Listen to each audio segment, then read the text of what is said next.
You're listening to Cars and Coffee, your local home for IndyCar, Formula One, and sports car racing news. Here on 91.3 WHJE. And now, here's your host, Nathan Ward. Hello, and welcome back to Cars and Coffee here on 91.3 WHJE. My name is Nathan Ward. We've got a decent variety of stuff to talk about. We had the NASCAR summer race at Daytona, the 400-miler last night. Very, very photogenic finish. We have IndyCar at Milwaukee in a matter of hours. The Indy Next race actually just went green. I'm not going to do live commentary because I don't think I'm allowed to do that. Wish I could. That would be cool. Bring a couple people here and then yell about a race for, hour and a half. But, jumping right into it, if you want to get in touch with the show, go to @carsandcoffee_WHJE on Instagram, and of course, if you haven't followed the station itself on Instagram, go follow WHJE_radio. They repost all of the wonderful stuff that everyone here puts out for you guys to listen to. So, yeah, go over there and follow the Instagram. I have a new rumor segment at the start of these shows. There's not really much to start with, but I did wake up to a very, very interesting tweet at the top of my feed this morning saying that after Formula One leaves after the 2026 race, the Zandvoort circuit owners are considering reaching out to IndyCar or NASCAR for a 2027 headliner race, which I think this was an Indy Star article. This was either the Indy Star or the Athletic, but you have Formula One is leaving Zandvoort after 2026, even though you still have Max Verstappen on the grid, and you have tons and tons and tons of Dutch fans coming in here every single year. Same with Austria, because that's where Red Bull's headquartered.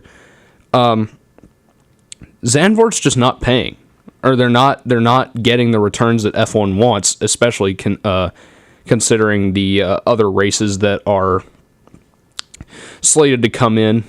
Jeddah's replacement, or the Qiddiya Speed Park, which has that which turn one's 230 feet off the ground. That's a whole nother thing that I'm gonna have to talk about eventually. But that they're paying a lot of money, even though they're replacing Jeddah. The promoters of the new street circuit in Madrid are paying a lot of money. It is not as lucrative for F1 to stay in Zandvoort.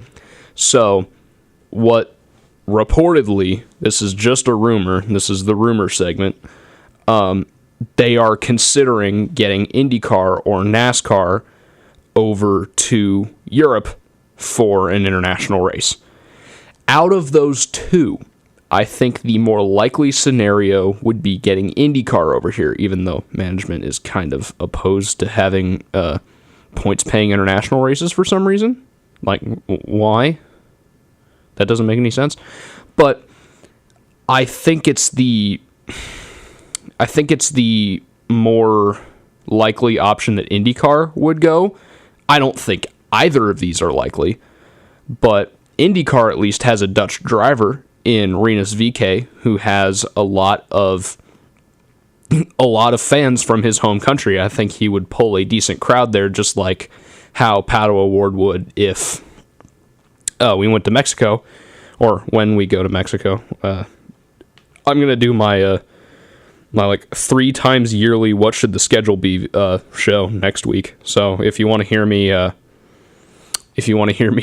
yap about what the IndyCar schedule should be for an hour, tune in next week at 11:30, and you can hear me yap for an hour about what the IndyCar schedule should be. But I think VeeKay is the more attractive property, so to speak, for Zandvoort, because he's a home driver. He's a national driver. NASCAR doesn't have a Dutch driver. There could be someone who does a one-off, but I don't really see the track working for NASCAR. Zandvoort is incredibly narrow. I think it's the narrowest possible FIA Grade 1 circuit. So if you're unfamiliar with what that means, to be a Grade 1 circuit, you have to meet specific requirements. Grade 1 circuits are the only ones that can host Formula 1 races.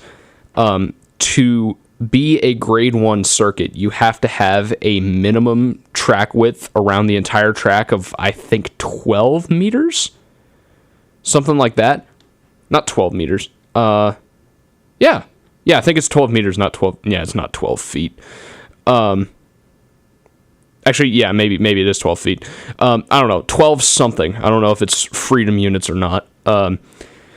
But you have to have a minimum, I think it's 12 feet. You have to be a minimum of 12 feet wide to be an FIA grade 1 circuit, and it has to be 15 feet wide on the front stretch to accommodate Formula 1 grid slots. Zandvoort barely meets that minimum. It's a very, very narrow track. It's very, very hilly, but it also has something that not a lot of F1 tracks have: banked corners. The turn 1, which is called Tarzan, that corner is banked.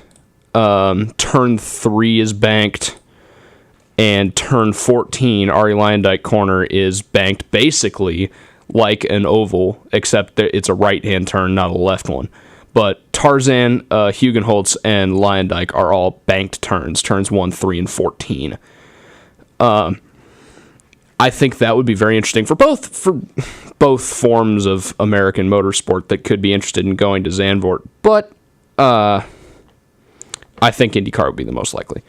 I'd like to see this rumor actually have some weight to it, but I don't know.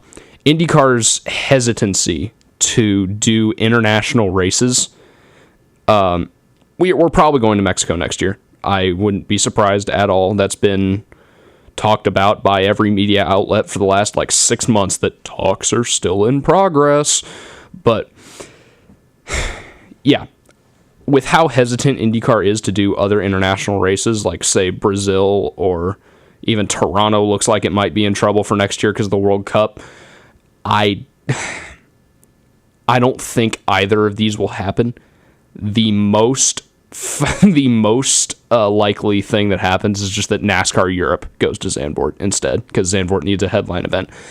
It's a very historic track, and it's the only reason that F1's leaving is because of the all the rich Middle Eastern promoters that are paying for races in very hot parts of the world that I don't think I would ever want to go to. But moving on, we have IndyCar at the Milwaukee Mile this weekend. Indy Next is actually going on right now. But before that, we are going to take a quick break so you can hear about how to get in touch with the show. Want to get in touch with the show? Head over to the Cars and Coffee Instagram page at carsandcoffee_WHJE and send us a message. That's at carsandcoffee_WHJE. I'll try to answer as many messages as possible. That's how to get in touch with the show. If you're wondering, I'm going to play those throughout the show. There's one for YouTube too that I'll play going into a song break. But here's what to watch for the IndyCar weekend at the Milwaukee Mile for the Snap-on 250 at the Milwaukee Mile. Today, the IndyCars head to the Wisconsin State Fairgrounds and the Milwaukee Mile Speedway for the penultimate race of the season. Alex Palou locked up the championship with 2 races to spare at Portland, but that doesn't mean he's slowed down for everyone else. The Spaniard starts on pole for the Snap-on Milwaukee Mile 250 after going 0.7 of a mile an hour faster than everyone else in qualifying. David Malukas will start alongside him on the front row, and here's what else to look for when you watch IndyCar at the Milwaukee Mile today. Jacob Abel is sporting a beautiful brand new Miller Lite livery commemorating the brand's 50th anniversary. The number 51 Dale Coyne car is now the number 50 for this weekend, the same number that Abel Motorsports ran on their 2023 Indy 500 entry that was driven by R.C. Enerson. This isn't the first time that the number 50 has been used as a temporary number for branding purposes. Dario Franchitti famously won the 2012 Indy 500 in the number 50 Target car when the retail giant was celebrating its 50th birthday. For Abel to repeat that success, a lot of carnage will have to unfold ahead of him, since the Miller Lite number 50 will start 27th and last. Moving on, my mouse is stuck. Uh-oh, there we go. 3 drivers have suffered grid penalties due to engine changes this week. Kiffin Simpson, Scott Dixon, and Louis Foster will all drop 9 places from their qualifying position for taking on a new engine that falls outside of their season allotment. If you are new to IndyCar, The way that works is, so basically, to cut costs, or to save money, cut costs, you have a certain allotted amount of engines per year. You can't go over that. Well, you can, but there are caveats. So you have, I think, 4 allotted engines in your, engine lease agreement with either Chevrolet or Honda. You get 4 engines for the season. A lot of the Honda teams tend to go through their engines faster compared to the Chevy teams. But if you go over those 4 engines, you can use them strategically. So what happened with Scott Dixon was that he used a brand new engine for all 4 races, or all 3 opening races of the year. He went out for preseason testing at the Thermal Club, where you're using engines that count towards your allotment, and he blew the engine on his second flying lap. Absolutely terrible luck. But the rules are rules. He's still got to finish the season, so he's got to change 2 engines now instead of the 1. Usually the Honda teams get at least 1 grid penalty per car every year because they can't make it to the end on 4 engines. So Dixon had an engine change at, I think it was Gateway. It was another oval where he had to drop 9 places. So the way it works, if you have to change your engine and you receive a grid penalty for doing so, it's 6 places on a road course. So you drop 6 places back from your qualifying position for the start of the race. On ovals, it's a little bit of a heftier penalty. You drop 9 places. So Simpson, Dixon, and Foster will all drop 9 places from their qualifying position for taking on a new engine that falls outside of their allotment. They will most likely finish the season. I doubt they will take a 9-place grid penalty at Nashville for changing an engine again. Speculation has started about whether IndyCar newcomers Prema will have the necessary funding to continue in the series in the coming years. The team is involved in countless junior formula championships around the world, from F4 all the way up to F2, which I'm honestly surprised they haven't even considered starting an F1 team yet. Racer.com broke the news earlier this weekend, it was actually yesterday, that the team is seeking new funding to help its IndyCar program survive. Interestingly enough, speculation about Prema's financial ability to continue in the series, even to make it through this season, dates back to just before Indy 500 qualifying, where the number 83 Prema car, driven by Robert Schwartzman, took pole position after the Penske cars were disqualified. Prema is the only IndyCar team that is not part of the new for 2025 charter agreement that locks 25 cars into every race except for the Indianapolis 500. Along with guaranteed entries, chartered teams receive a larger chunk of prize money, and stability within the series has attracted investors. Prema's co-owner and daughter of the founder, Debbie Meyer, has reportedly spent upwards of $40 million to keep the team afloat throughout the year, while juggling other worldwide efforts such as the junior formula squads across Europe and Asia, and the Iron Lynx / Iron Dames GT racing programs. The team is seeking a new backer before the start of next year, to put it back on par with midfield rivals Ed Carpenter Racing, who got that Java House Splenda partnership, which, that's pretty cool. But they need to get back on par with their midfield rivals, and they don't really have the money to do so. Even Dale Coyne is most likely going to have some more significant investment next year, whether that be from a paid driver or from a buy-in, buy-in that sees a company take some sort of stake in the team. Because Coyne, unlike Prema, is also a charter team. So they have stability, or, in theory, Coyne could sell his charters and run without them, and then it will be Coyne versus Prema to make the race every week, which might be interesting. That might actually put Prema in a worse situation because Coyne is more experienced with running cars. But any car that a 28th entry has to beat at least one Prema to make the field. That hasn't happened this year. We haven't had more than 27 entries except for the Indy 500, but that is still a bit concerning for the Italian squad. the IndyCar Series green flag at the Milwaukee Mile for the Snap-on Milwaukee Mile 250. That will be at 2 p.m. Eastern Time on Fox.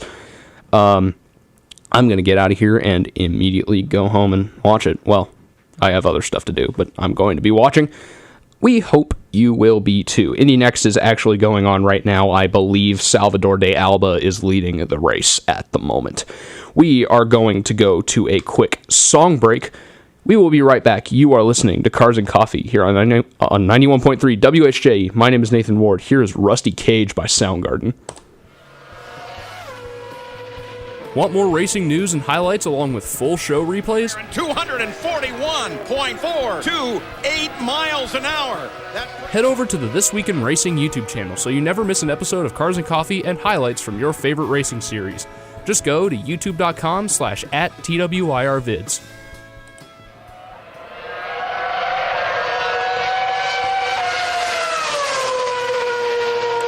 Don't go away. Cars and Coffee will be right back on 91.3 WHJE. Hi, if you're listening to this, that means you're listening to a replay of today's show.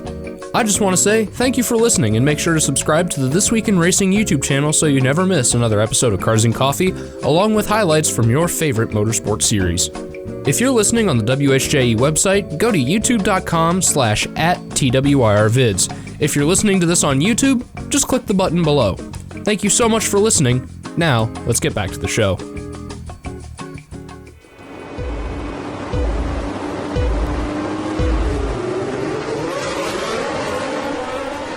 We now return to Cars and Coffee here on 91.3 WHJE.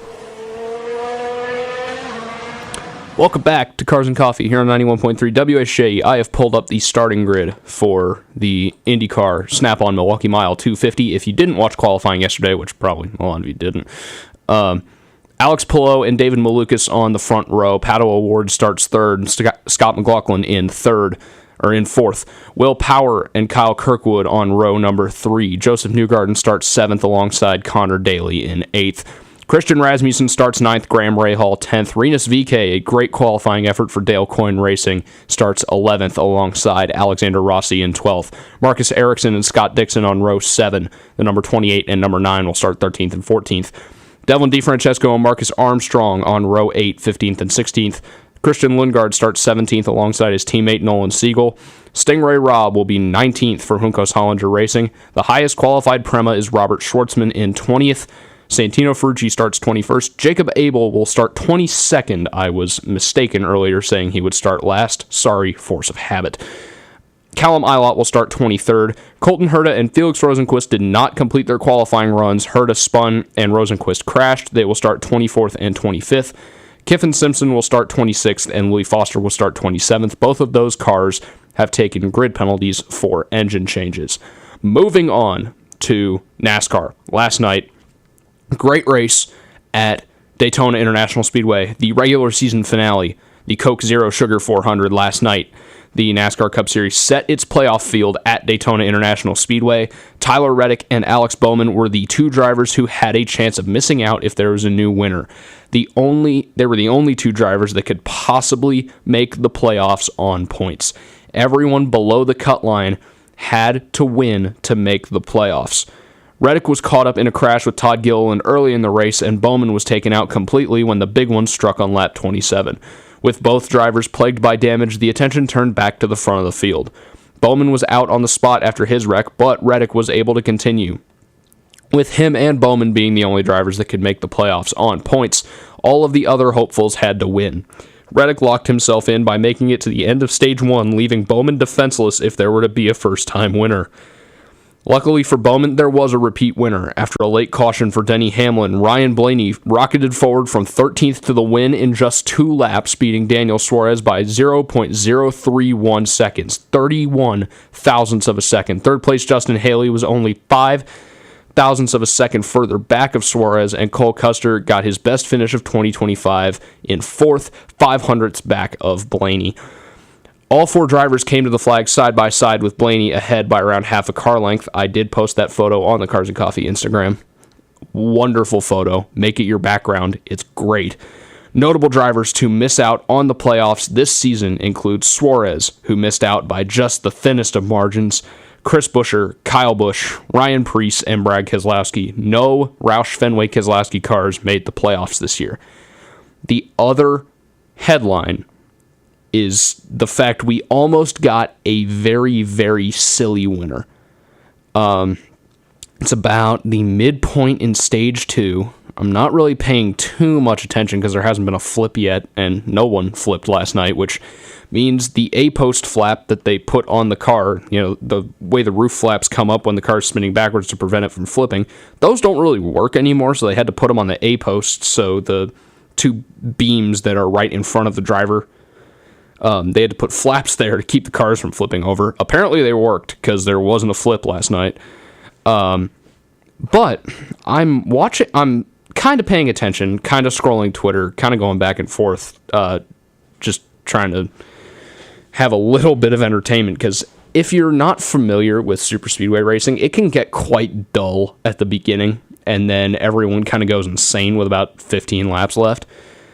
Unless the big one happens early, then that's just go, because there's nobody left. But I looked up from my phone, and I look at who's leading, and it's the 51 Arby's Ford being driven by Cody Ware. If you don't know, which you probably don't, Cody Ware is last in full-time Cup points. I don't know if I'm going to be able to pull it up right now. NASCAR Cup points. But Cody Ware is only about, I think, 100 points ahead of Catherine Legg, who is, I think, has done 9 races this year. That's how awful either the car or the driver has been. That's up for you to decide. I'm not going to straight up say a driver has had a skill issue, but yeah.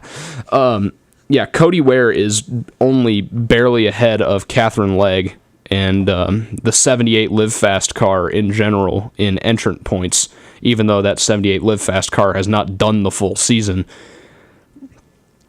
And I look up on my TV, and he's leading, and it's him, Ty Dillon, and Justin Haley, which is just, for anyone who doesn't want to get wrecked, that's kind of a nightmare top 3.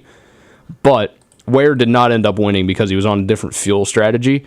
So we ended up with a normal winner, a kind of expected winner, and Alex Bowman was able to make the playoffs. There was no major controversy around the playoff system other than the fact that Reddick, who's like 3rd in overall points right now, or something like that, he's way higher up in the points leaderboard than the playoff leaderboard.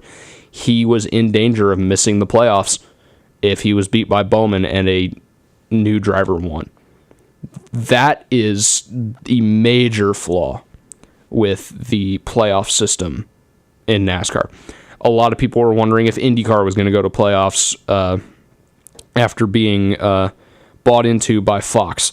The drivers don't like it. The team owners don't like it. Scott Borchetta was literally laughed out of the room when he suggested it, which is, that's kind of funny, actually. But I don't think IndyCar is going to the playoffs, going to a playoff format anytime soon, which is wonderful. And then I don't have to worry about that. Most sport won't be ruined.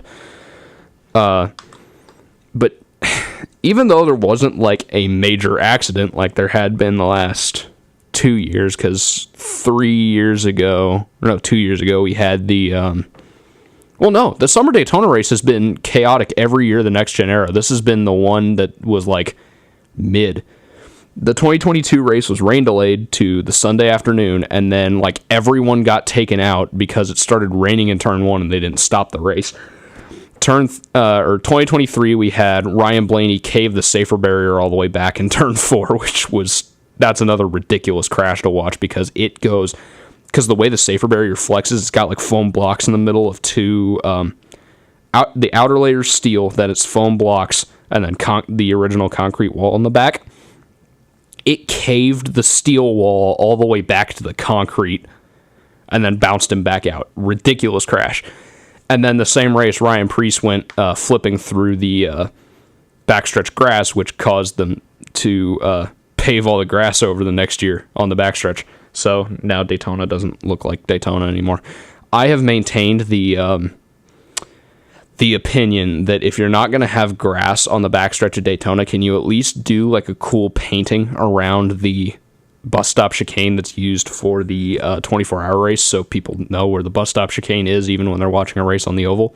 That would be kind of cool. Make an art piece out of it. That's a lot of empty asphalt, and no one's going to be racing down there anyway, so I don't really need to make it grippy. But yeah, good to see IndyCar's not going to a playoff system. Good to see that no one abused the playoff system last night. But that does mean we have the final 10 races of the NASCAR season ahead of us. That begins at the Southern 500 in Darlington next weekend, Labor Day weekend. It's a night race. It's going to start at like 6 o'clock. I don't have the time in front of me right now. Another missed preparation on my part. But that's all I really have to say for NASCAR. This was a very, very last-minute segment that I added into the show because the race ended about 11-something last night. And I was writing the segment. I had to write the segment really quick before I went to bed, and two before I had to leave to go over to the station this morning.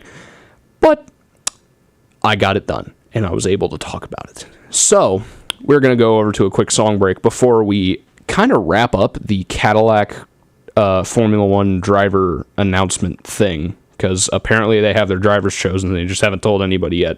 So. You're listening to Cars and Coffee here on 91.3 WHJE. My name is Nathan Ward. Here is Wood by Alice in Chains. Want to get in touch with the show? Head over to the Cars and Coffee Instagram page at carsandcoffee_WHJE and send us a message. That's at carsandcoffee_WHJE. I'll try to answer as many messages as possible.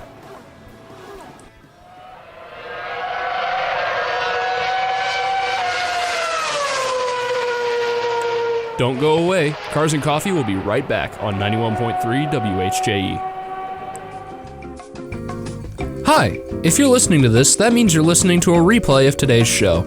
I just want to say thank you for listening, and make sure to subscribe to the This Week in Racing YouTube channel so you never miss another episode of Cars and Coffee, along with highlights from your favorite motorsport series. If you're listening on the WHJE website, go to youtube.com/@TWIRvids. If you're listening to this on YouTube, just click the button below. Thank you so much for listening. Now, let's get back to the show.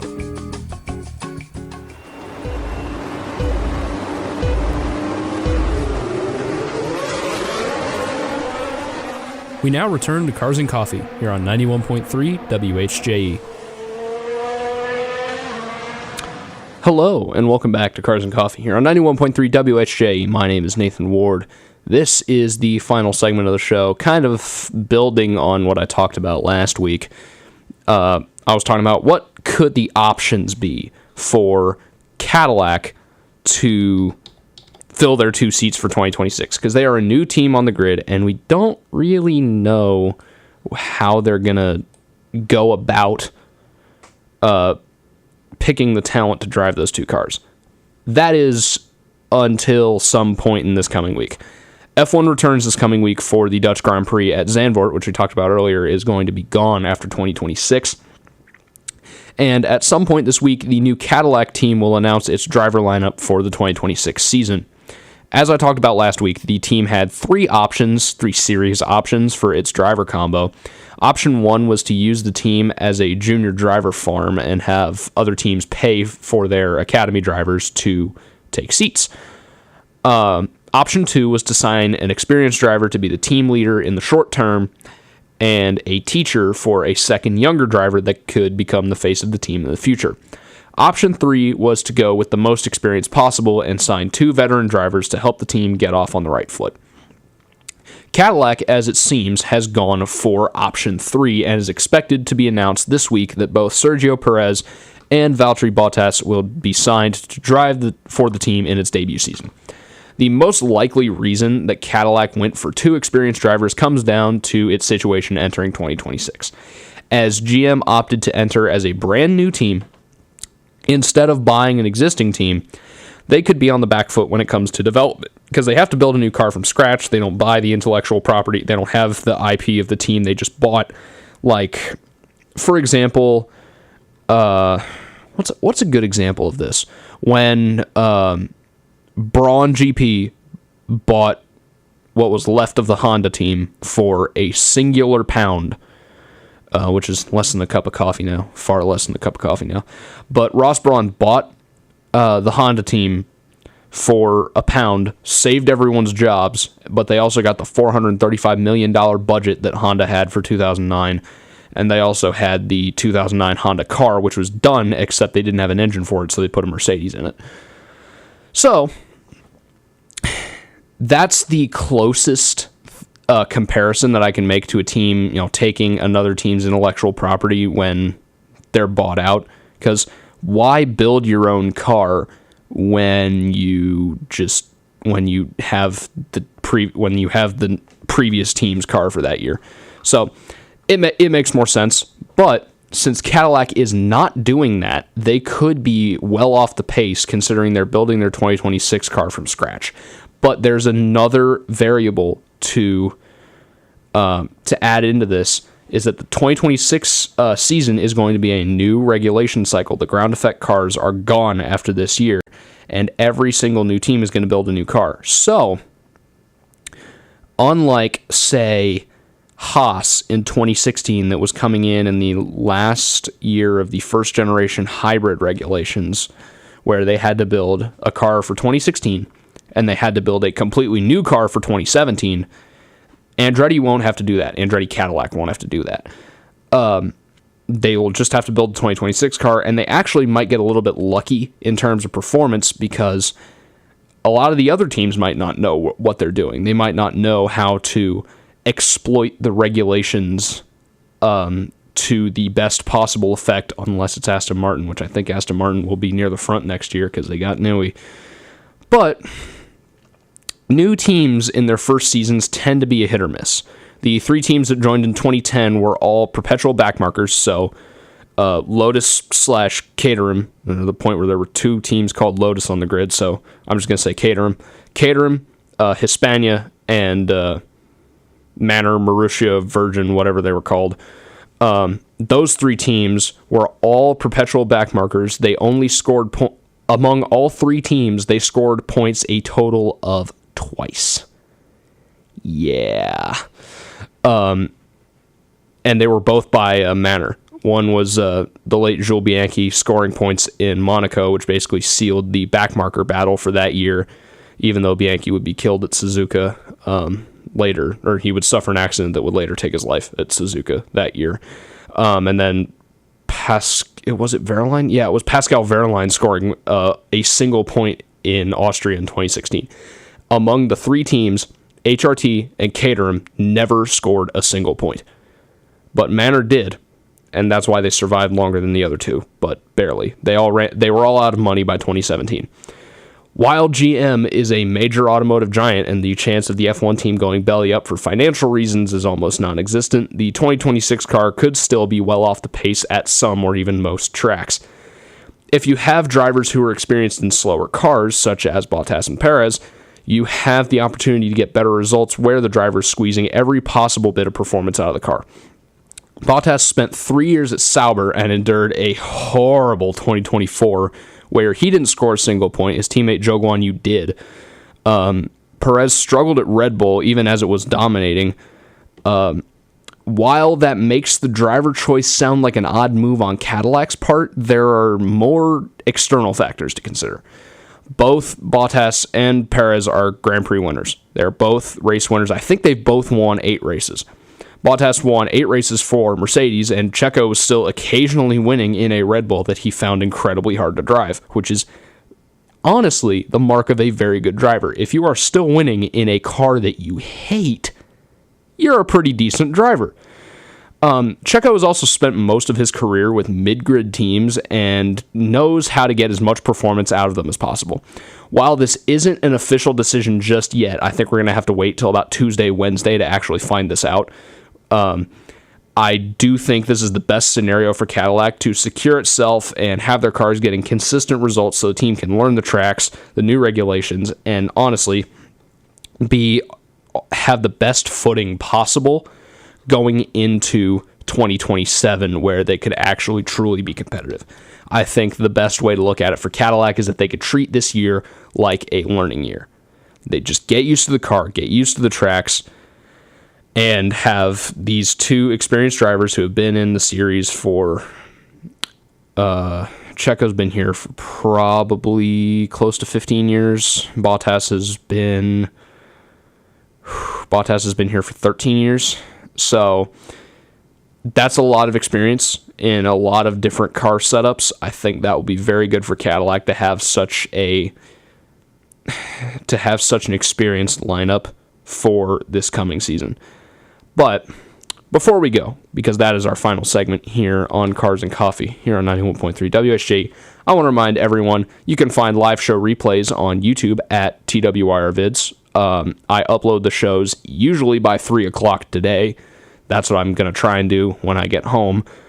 I'm going to aim for 3 o'clock. That's going to be the normal thing.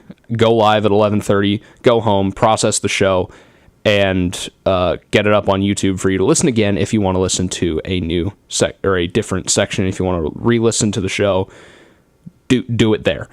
It will also be on the WHJE website, WHJE.com, eventually. At some point when I get around to posting it there, because I have to use my own photos for the thumbnail, and I'm kind of out of photos right now.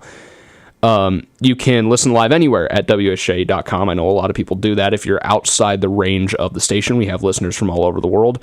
And if you want to get in touch with us on Instagram, go to @carsandcoffee_WHJE. And if you haven't followed the station already, go to WHJE_radio.